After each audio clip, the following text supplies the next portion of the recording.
ಹಾ ಹೊರಗಡೆ ಇದ್ದೆ. ಇದು ಇವ್ರದ್ದೆಲ್ಲ ಕಲಹ ಮುಗಿಬೇಕಾಯ್ತಲ್ಲ. ನಿಮ್ಮೆಲ್ರಿಗೂ ರಂಜಾನ್ ಹಬ್ಬದ ಶುಭಾಶಯಗಳು. ಯುಗಾದಿ ರಂಜಾನ್ ಎರಡು ಶಿವರಾತ್ರಿ ಆಗಿದೆ. ನನಗೊಂದು ಇವತ್ತು ಸಂತೋಷ ಏನು ಅಂತ ಹೇಳಿದ್ರೆ, JDS ಪಕ್ಷದ ಬಗ್ಗೆ ನಾನೇನ್ ಹೇಳಿದ್ನೋ ಕೊನೆಗೆ ಅದು ಸತ್ಯವಾಯ್ತು. ಇವತ್ತು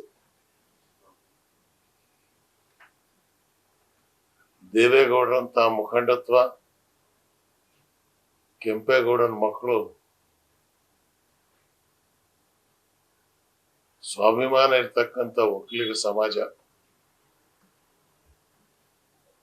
ರೈತನದು ಕೊಡುವ ಕೈ ಹೊರತು ಬೇಡುವ ಕೈ ಅಲ್ಲ. ಇವತ್ತು 3 ಸೀಟಿಗಾಗಿ ದಿಲ್ಲಿ ಹೋಗಿ ಬೇಡುವಂತ ಪರಿಸ್ಥಿತಿ ಬಂತಲ್ಲ ಅನ್ನೋ ನೋವು. ಅದರಲ್ಲೂ ಅವ್ರ ಕಂಡೀಷನ್, ಪಾಪ ಕುಮಾರಸ್ವಾಮಿ ಅವರಿಗೆ ಆರೋಗ್ಯ ಸರಿ ಇಲ್ಲ, ಮಗನ್ ನಿಲ್ಲಿಸ್ಬೇಕು ಅಂತ ಅವ್ರ ಇಚ್ಛೆ ಇತ್ತು.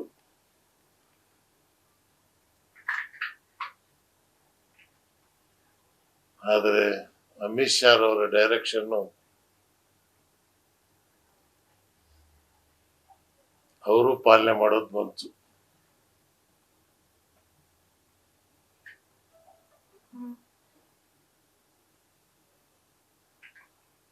ಇವತ್ತು ಜನತಾದಳ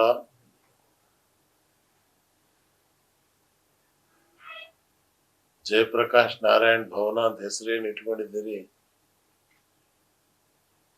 ಅದನ್ನು ಬದಲಾಯಿಸ್ಕೊಳ್ಳೋದು ಒಳ್ಳೇದು ಅನ್ಸತ್ ನನಗೆ. ತೇಜಸ್ವಿ ಅವ್ರು ಹೋಗಿ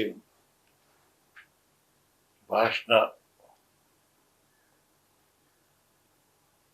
ಯಾವತ್ತು ಮೈತ್ರಿ ಪಕ್ಷದವರಿಗೆ ಪ್ರಧಾನಮಂತ್ರಿ ಬಂದಾಗ ಕರೆದು ಪಕ್ಕದಲ್ಲಿ ಕೂರಿಸ್ತಕ್ಕಂಥದ್ದು ವಾಡಿಕೆ.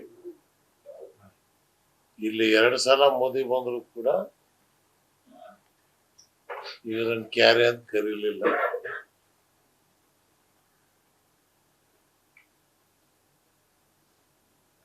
ಏನ್ ನಮಗೆ ನಮ್ಮ ನಾಡಿನ ಸ್ವಾಭಿಮಾನ ಇಲ್ವೇ?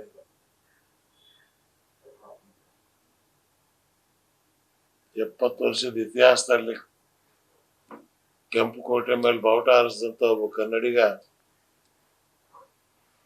92 ವಯಸ್ಸಿನಲ್ಲಿ ಈ ಪರಿಸ್ಥಿತಿ ಬಂತಲ್ಲ ಅನ್ನೋಂತ ದುಃಖ ಇದೆ.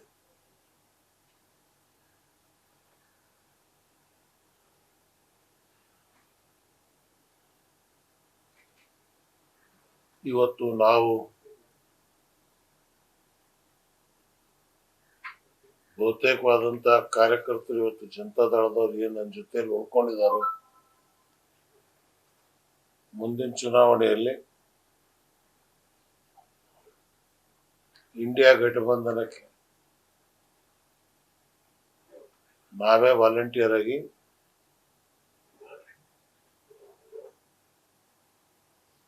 ಪ್ರವಾಸ ಮಾಡಿ ಮತದಾರರಿಗೆ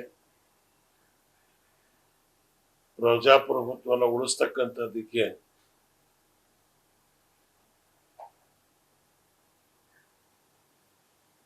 ಇಂಡಿಯಾ ಗಠಬಂಧನ ತನ್ನಿ ಅಂತ ಈಗಾಗಲೇ ನಾಗ್ಪುರದಲ್ಲಿ RSSನವರು ಕೂಡ ಪ್ರೆಸ್ ಕಾನ್ಫರೆನ್ಸ್ ಮಾಡಿ ಹೇಳಿದ್ದಾರೆ. ನಾಗ್ಪುರಲ್ಲಿ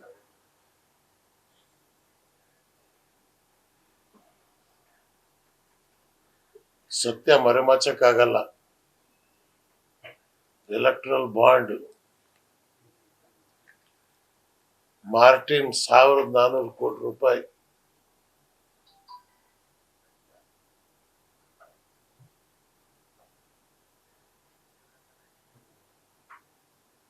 ಎಷ್ಟು ಪಾವಿತ್ರತೆ ರಾಜಕಾರಣದಲ್ಲಿ ಕಾಪಾಡ್ಕೊಂಡು ಬಂದಿದೆ ಅನ್ನೋದು ಎಲೆಕ್ಟ್ರಲ್ ಬಾಂಡ್ ತೋರಿಸ್ತಾ ಇದೆ. ಈ ದೇಶದ ದೊಡ್ಡ ದುರ್ದೈವ ಅಂದ್ರೆ ಇನ್ನು ವಿರೋಧ ಪಕ್ಷಗಳು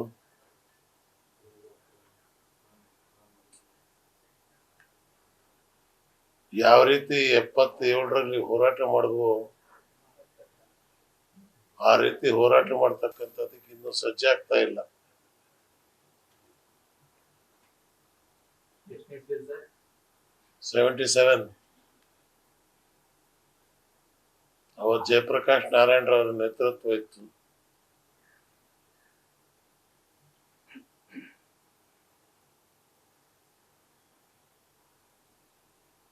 ಇವತ್ತು ಇಡಿ, ಐಟಿ, ಸಿಬಿಐ,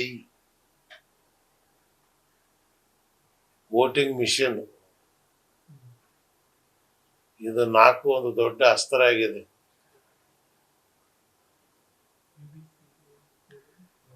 ಯಾರು ಸರ್? ಬಿಜೆಪಿ ಇವತ್ತು ಹೇಳ್ತೀನಿ ನಾನು, ವಿರೋಧ ಪಕ್ಷದವರು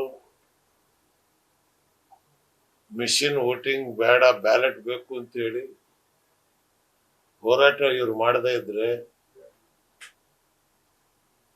ಮುಂದೇನು ರಿಸಲ್ಟಿಗೆ ಇವ್ರೇನು ಕೌಂಟಿಂಗ್ ಹೋಗ್ಬೇಕಾದ್ದೇ ಇಲ್ಲ. ಮನೆಯಲ್ಲೇ ಕುತ್ಕೊಂಡು ಮಿಷಿನ್ ಬಟನ್ ಒತ್ಕೊಂಡ್ರೆ ಸಾಕು. ನ್ಯೂಸ್ ಫಸ್ಟ್ ನಿರ್ಭೀತಿಯಿಂದ ನಿಮ್ಮ ಪರವಾಗಿ.